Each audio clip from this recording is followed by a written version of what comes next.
Hello and welcome to PVAMU's Coaches Corner. I'm your host Caleb Carter, and this is the show where we like to talk to the coaches and some players about what's been going on this season, what's going on in the off season, and what to expect come next season. And joining me today, we have a player from the soccer team, Miss Randy Blair. Randy, how are you doing today? Good. How are you? I'm doing great. So, I mean, to start off, I guess I would ask you, how has the off season been going for you guys over at the soccer field? It's been good. Working really hard. We have about, I think, 12 or 13 of our returners, and I know we have some players coming in soon. So it's been pretty good. We've been doing strength and conditioning, I think, every day pretty much throughout the week, as well as practice. So still working as hard as we do during the regular season. Right, and a little bit of background about yourself. I want to know, what attracted you to soccer and PV specifically? To be honest, I have an older brother who played soccer, and I think he just gave me my first ball when I was really young, maybe about 4 or 5, and I just never gave it up. Right. So, yeah, just watching him made me want to play, and, as I became older, I became better, and just Prairie View was, I think, the perfect place for me to continue to play as well as get my education. So. Right. Now, when I was reading your bio, it said that you, if there was one other sport that you would play, if not soccer, it would have been volleyball. And we talked a little bit about that off camera, how you played volleyball in high school. So was there like any competing interest, heading into college? A little bit. I think I loved volleyball just because it was different. I had been playing soccer forever, and then I think I just kind of picked up volleyball a little bit in middle school, but it wasn't too serious about it. And then in high school, I was like, I really like this. And, just a break from, like, the regular soccer schedule. So I knew that I didn't want to play volleyball in college, but I still loved it. And I think that if things were to be different, I probably would have chose volleyball. But, I still love soccer. So. Right. So when we look to this past season, you guys just won the SWAC championship, and you're a junior, so I believe you've been a part of 2 out of 3 SWAC championships, correct? Yes. So what's been going right for you guys to where you guys just win so often? I don't think I could put a pin on like one specific thing. I think that just our team in general, especially like starting from my freshman year, we had a really good team culture. I think we focus on the fundamentals a lot. Like we're always just working on what works for us, right. If that makes sense. We don't really worry about other teams per se. We just, we go into every game thinking about what we need to do best. And I think that just works for us. And like I said, I think the team culture is great. We don't have any issues amongst, team. Like we all know that the common goal is to win the SWAC tournament and go to the NCAA playoffs. So that's what we strive to do every year. Right. Now, and we talk about that team culture because we had Coach Carvello on the show last week, and she was just fired up talking about how she wants to break records and win all these championships right out the gate when she got here. So, what part does she play in you guys' development with the soccer team?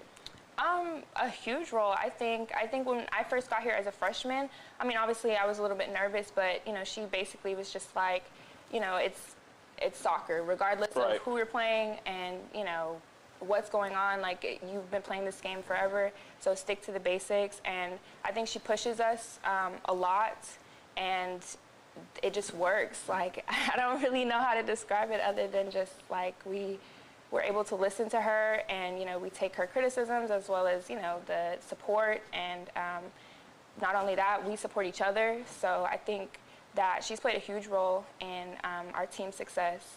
So. Right. But we know the contributions of Coach Carvello that she's played, nationally, internationally with the Canada team.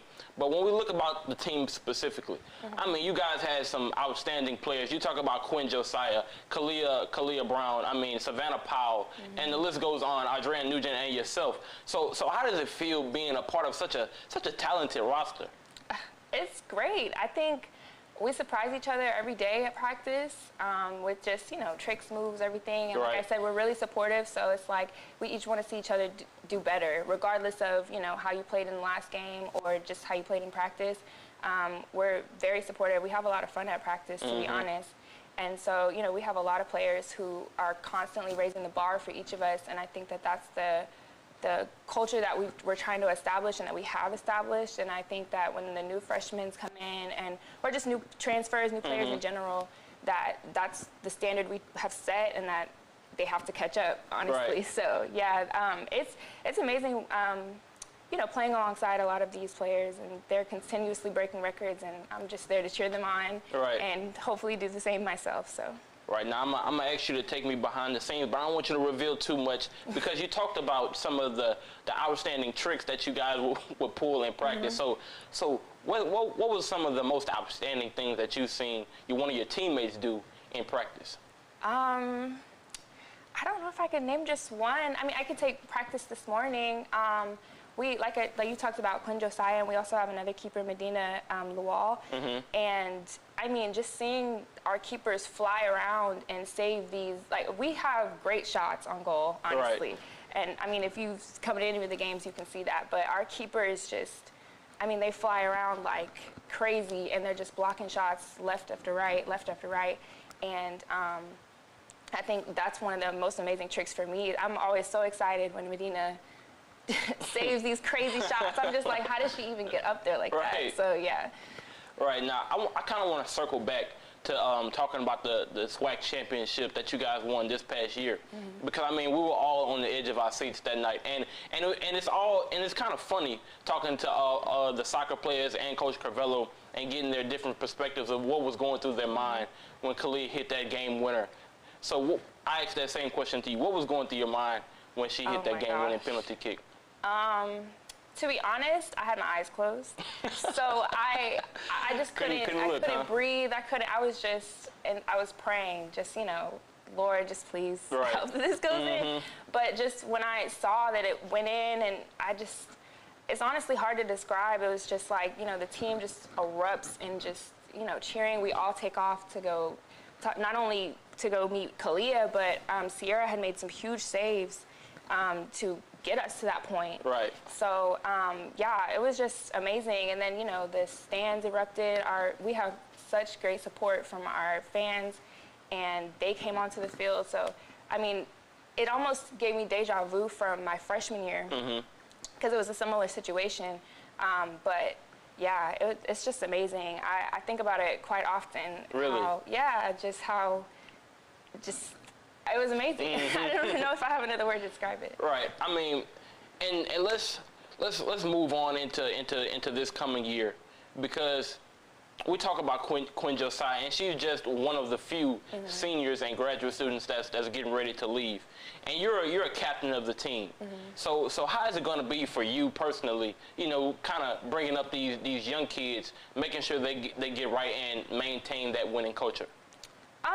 I think my goal as a captain is just to continue to help the freshmen in any way that I can.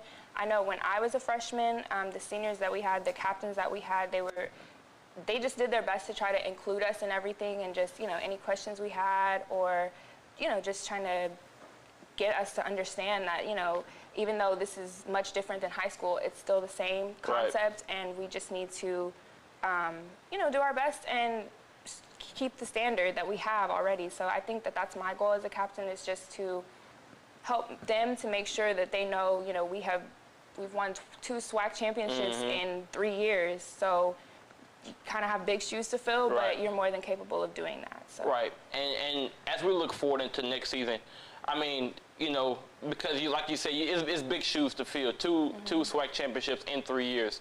So, I mean, I guess my last question to you would be, for the people at home watching, for all those alumni, those parents, those future soccer players who want to come to PV, what can we expect come this season? Hopefully another SWAC championship. I think that, you know, like you mentioned earlier, we did lose a lot of seniors, and we did lose a lot of, like, key role players on our team.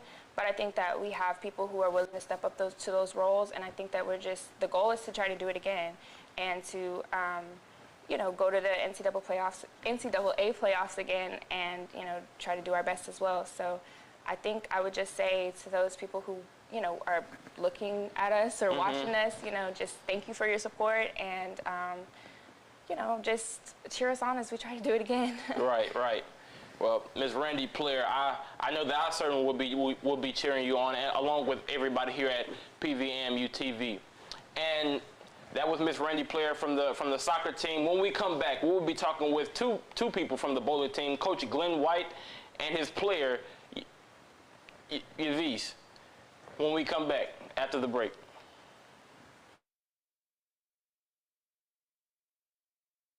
STEM is precise, no margin for error. Dare to forget that. Dare to have fun with it. Get weird with it. Dare to send those old STEM theories flying past the neighbor's house into outer space. Dare to program something internet-breaking, record-breaking. Dare to blow their minds. Dare to learn the difference between sedimentary and metamorphic rock. Go find those rocks. Dare to keep daring. Dare to STEM. Check out She Can STEM to get started.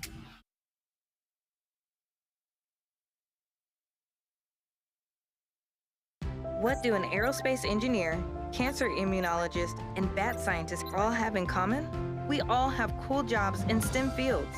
Whether it's building robots or learning to code, girls everywhere are finding their passion for science, technology, engineering, and math through positive role models and mentors. So dare to dive in, get connected, and explore.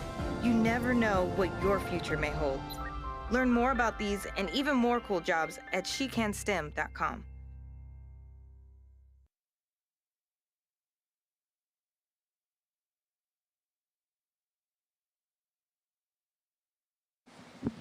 Hello and welcome back to PVAMU's Coach's Corner. Today joining me, we have the coach of the bowling team, Coach Glenn White, and one of his players, Evelise Reyes. I want to make sure I get your name right. Please excuse me for messing that up earlier. But Coach and Ms. Reyes, I want to start with this. Because, I mean, the bowling team is one of the most phenomenal teams, if not the most, on campus. So I just wanted to read these accomplishments out to you, because I feel like they need to get their due justice.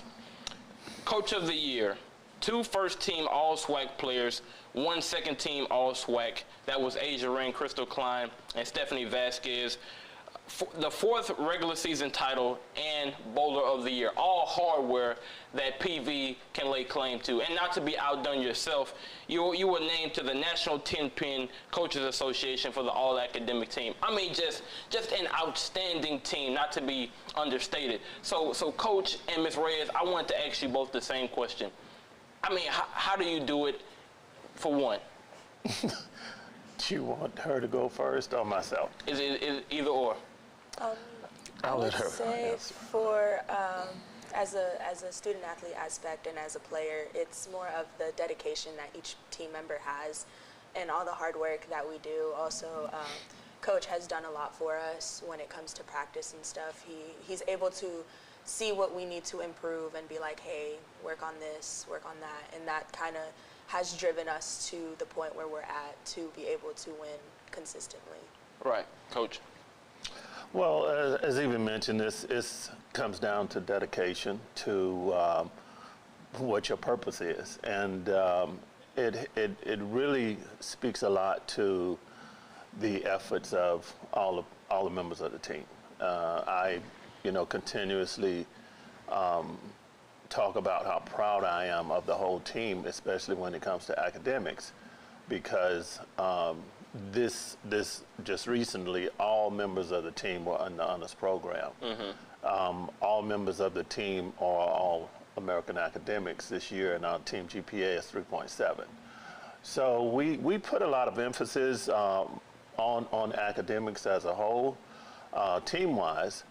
As far as our success on the lanes, we continuously try to keep that winning culture. So right.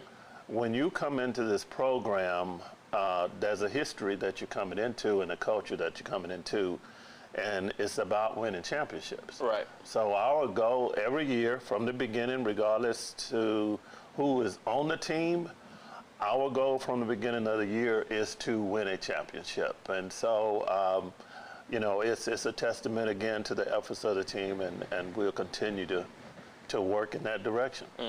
Now, Coach, to that point, I asked this question to you, Ms. Reyes.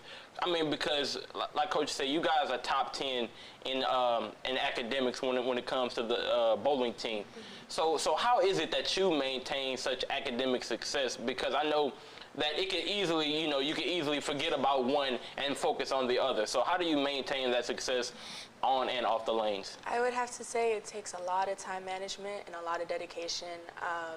There have been times where I've had to, because we have student athletes are required to do study hall when they first come in their freshman year, and that was something that actually helped me. Because coming fresh out of high school, I was juggling a whole bunch of stuff, so I didn't really have time management. So being able to go into study hall and them having this opportunity for us, even if you have a high GPA and you don't have to go in, you can still go in, dedicate time to studying. And one thing I would say is time management is one big thing. That's what really has helped me. Right, and I guess a follow-up question to you, what brought you to PV to begin with? What put PV's bowling team on your radar? So my brother, I tell the story all the time. My brother worked at the bowling alley in Tomball, and I would go there just to play with my friends and stuff like that. And this was prior to us having a facility here to practice. I would notice PV bowling team practicing at the bowling alley, and my brother was telling me, he was like, yeah, they're a really good team, like, you should get into it, like, you could get a scholarship. And I was like, a scholarship for bowling? I've never heard of that. Right. So I did my research, and my dad helped me a lot, so did my mom. They would take me to travel for tournaments and stuff like that. So then also knowing one of my friends who used to be on the team who graduated, she introduced me to PV's campus, and when I stepped foot on campus just to visit her, I fell in love with the community and with the space, because it is a beautiful campus. Right. And that really is what brought me here.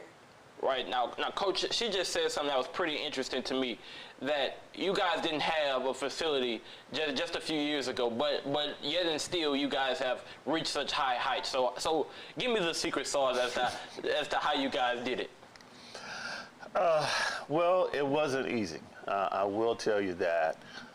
Before we actually were able to have our lanes on campus, it was a lot of work. It was a lot of dedication, not only on my part, but the team's part. And those players that were here during that time, I will say that Evelise and everyone else on the team right now should really give those players props, because they set the groundwork for this program.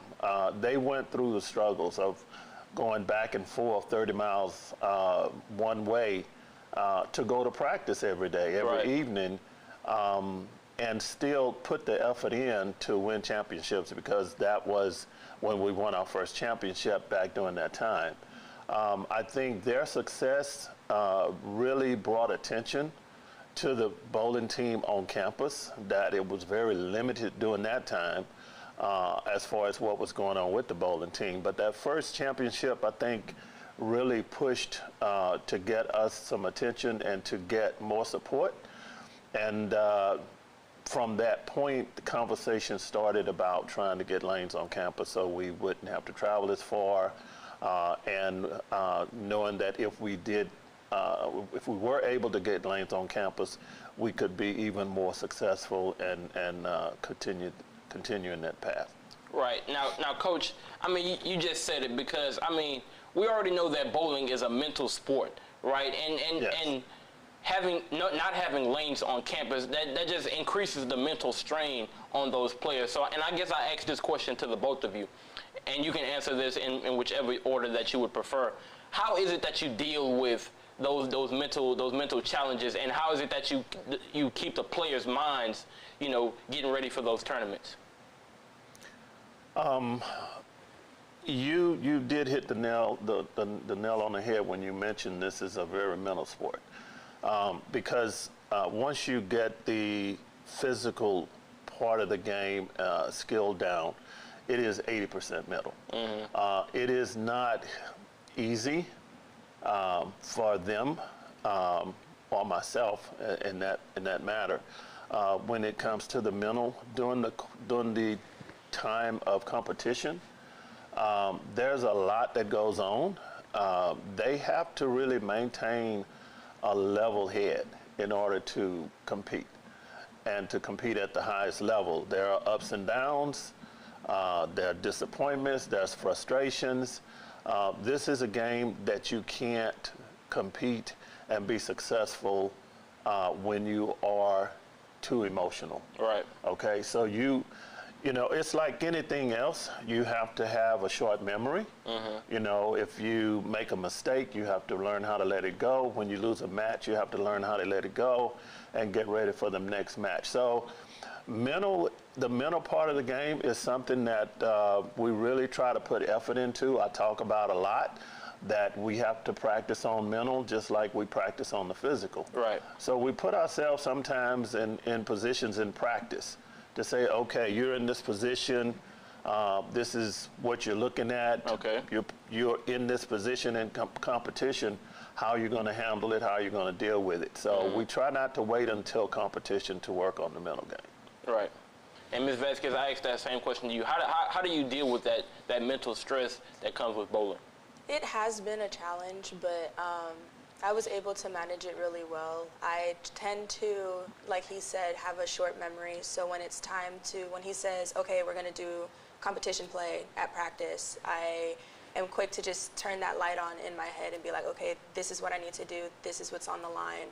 And that kind of helps motivate me into when I'm at competition, making it a lot easier for me to be there for my team.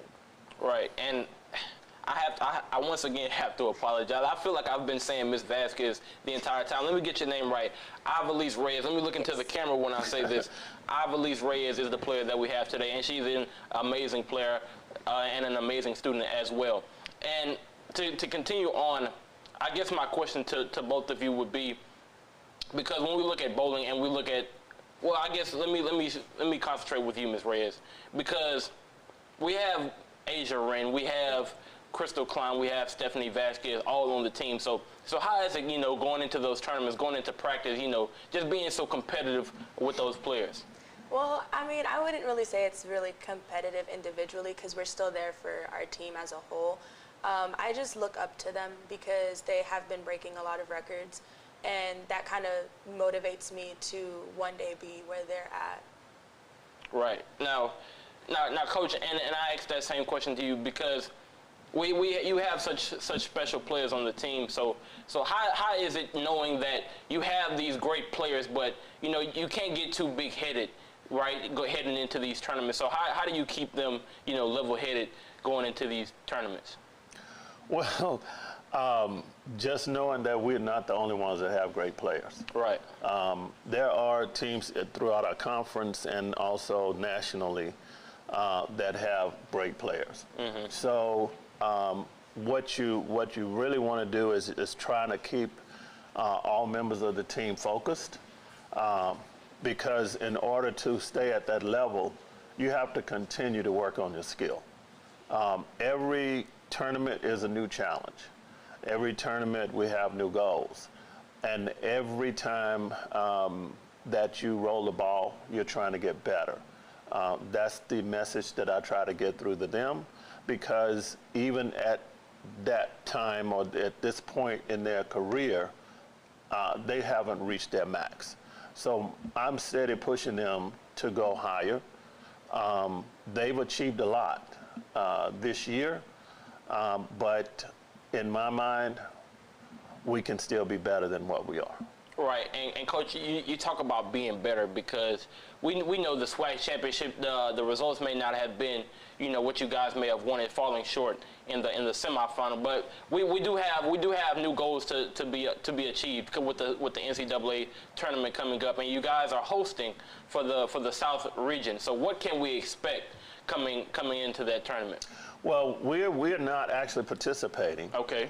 In the tournament. Prairie View A&M is the host for the regional, which is a first this year ever in this sport.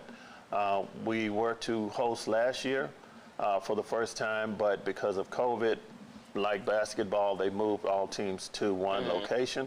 But we will actually be hosting this year, and we host in the South region. So there's 4 teams that will be participating in that regional. We have the responsibility as the host to make sure that that event is run properly, that we have everything in place as far as managing the event so that all the participants, coaches, athletes will leave there with the proper feeling of they were part of a national championship. And we want to represent Prairie View at the highest level that we can because we are a part of that national championship. So we're looking at not only hosting this year, but we're actually committed to hosting up until 2026. Right. So we're hosting at one of the top facilities in the country as far as bowling, at the bowling headquarters with the Bowling Hall of Fame. So we're looking forward to a great event, and we want to make sure we do it the right way. Right now, Coach, and you mentioned how big this is for Prairie View. I mean, and it isn't to be understated because, I mean, when you look at Prairie View and a HBCU, you would have never thought that we would be able to host such a huge event nationally. So what does it mean to you, right, in the grand scheme of things, that Prairie View is hosting this event? Well, it means a lot because it not only is representative of having this opportunity to showcase Prairie View A&M University, but it helps with the program to let the nation know that Prairie View A&M is here and that Prairie View has a valid bowling program. We were disappointed that we didn't make it to the event as a participant, but it just gives us more motivation to try to be there next year and not only host but be participating in the event. But I think it's huge, not only for the Prairie View A&M bowling team, but Prairie View athletics and Prairie View A&M University as a whole. Right. And Coach, to be honest with you, I mean, although Prairie View isn't participating, we do know that Prairie View has such a prolific bowling team with Ms. Reyes, with these other players, with yourself being at the helm, being the coach. And I have to be honest with you, Coach, and Ms. Ivelisse Reyes, thank you for joining us today. I mean, it was a pleasure talking to both of you. And that'll be it for the Coach's Corner. Once again, we produce this show every day of the week at 3 o'clock. I'm Caleb Carter. Thank you for watching.